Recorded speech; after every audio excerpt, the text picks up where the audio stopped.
Hello, my name is Israel Calderon, and today I'm going to go over the user maintenance for the Tissue-Tek Prisma Plus.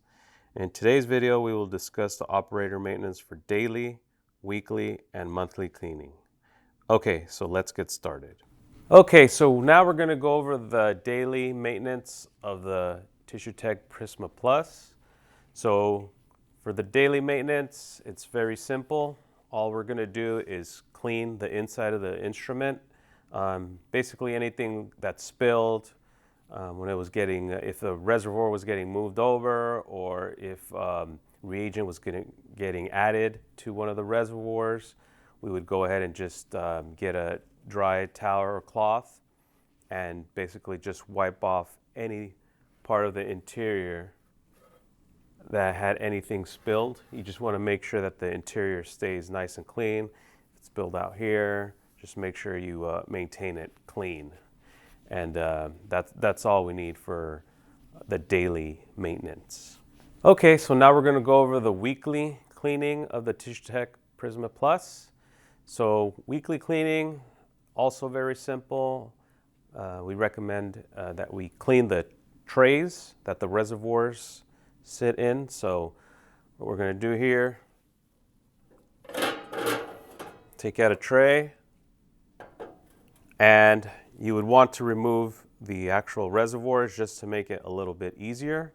So I'm going to go ahead and do that. For training purposes on this video, the reservoirs are empty. So I'm just going to go ahead and take them out, pile them up. What you want to do is just go ahead and set, I know normally the reservoirs will have reagents, so just pull them out one by one and set them aside. And that way you have access to the trays. So here we have the trays, and from time to time we might have some reagent accumulation here that might have spilled and dried, or maybe towards the bottom here, maybe drips over on the side. So we just want to make sure that we clean these with like a neutral or a mild reagent, like soap and water would be fine, just to make sure that they maintain and stay clean.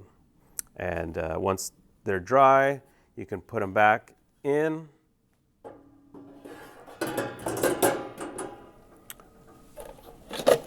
Put the reservoirs back in.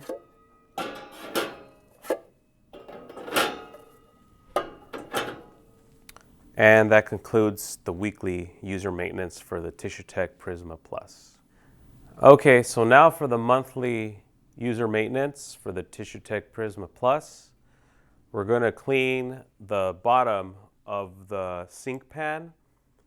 So the water usually drains from there and it collects in the sink pan just before draining. That's the normal operation. So you want to do a cleaning on a monthly basis just to prevent any buildup from occurring. Because that buildup can get into the drain hole and start collecting there. It also gets into the drain hose, and at some point it may clog either the hole, the port, or the actual hose. So if you maintain that area clean by cleaning it once a month, you can prevent any clogs and possible water leaks because of the clogs. So the back tray is for the water reservoirs. So we're removing the back tray or the rear tray here.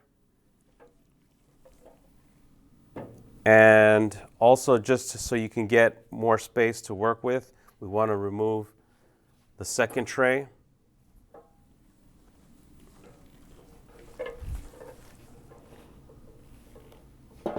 And that gives us more access to the rear. Okay, so now that we have access to the water sink pan, you'll see here that we have 2 water nozzles. So these are for the 2 reservoirs that are active on this unit. The other 2 are capped off. So normally the water is going to shoot out from the nozzles, go and fill up the reservoirs, and then the water will drain out and it'll collect in this area here, the bottom of the water sink tank. And from there, it'll make its way out to the rear where the drain hole is down there. So the drain hole will accept the water, and then it goes into the drain hose. Now, we want to clean this once a month using a mild detergent in a sponge and clean off all the areas, especially the bottom part of the pan and then the rear as well.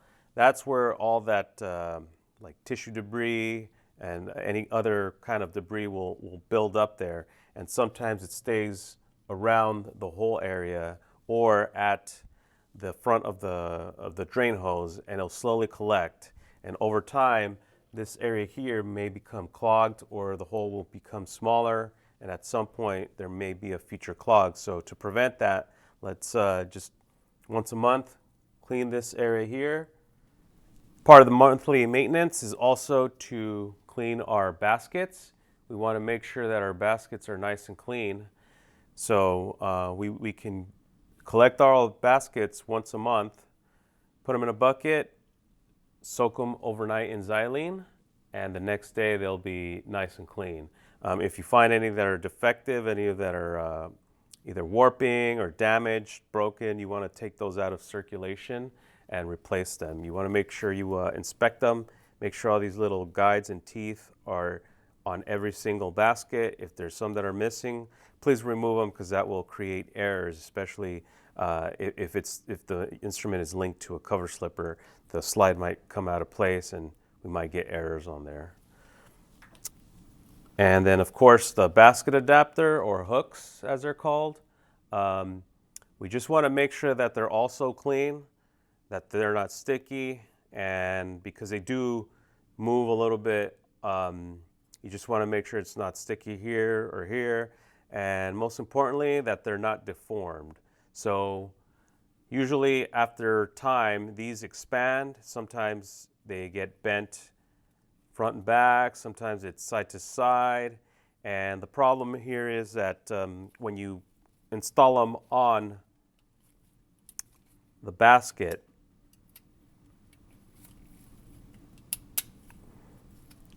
they might not grab onto the basket properly. So a good test, just really quickly, you move the basket back and forth.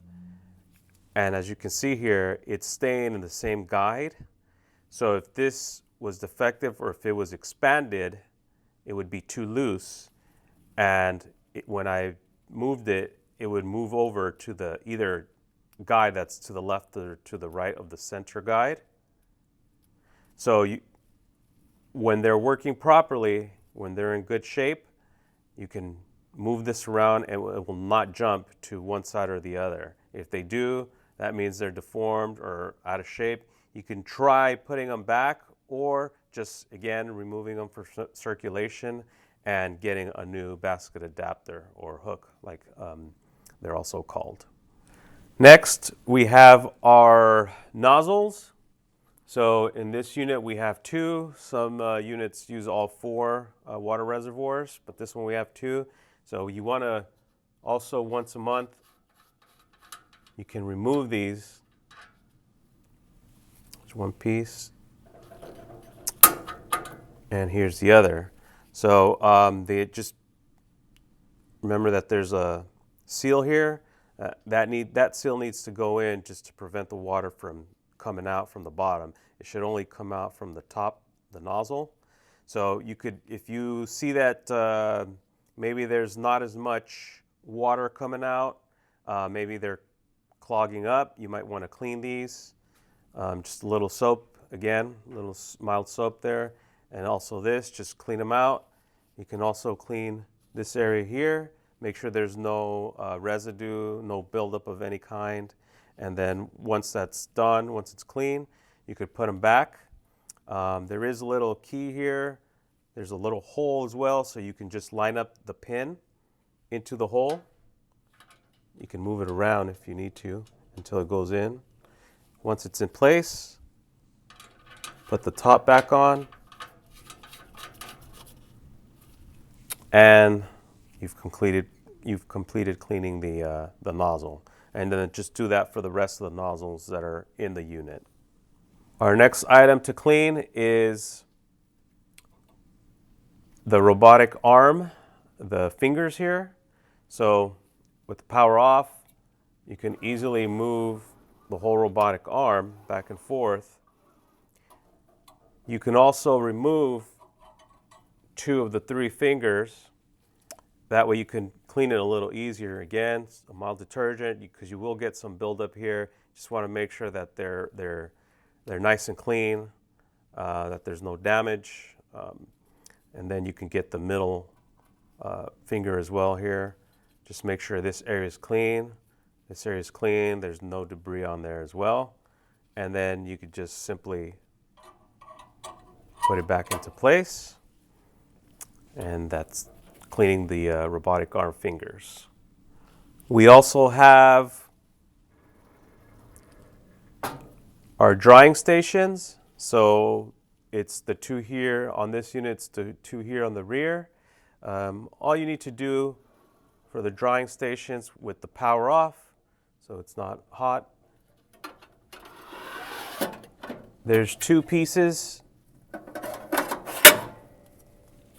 that are inside. They should always be inside.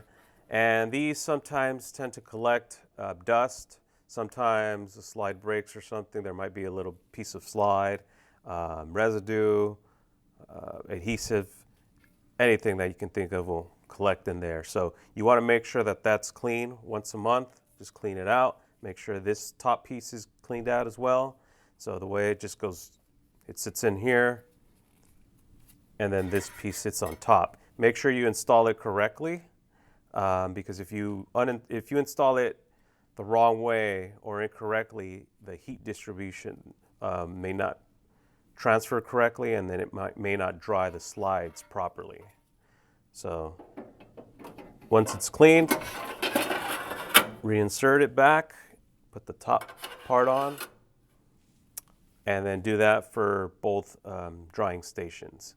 If you get the special stains on Prisma Plus model, you will have the heating station here. So these are drying stations. There's a heating station as well, but it's only active on the Prisma Plus special stains models.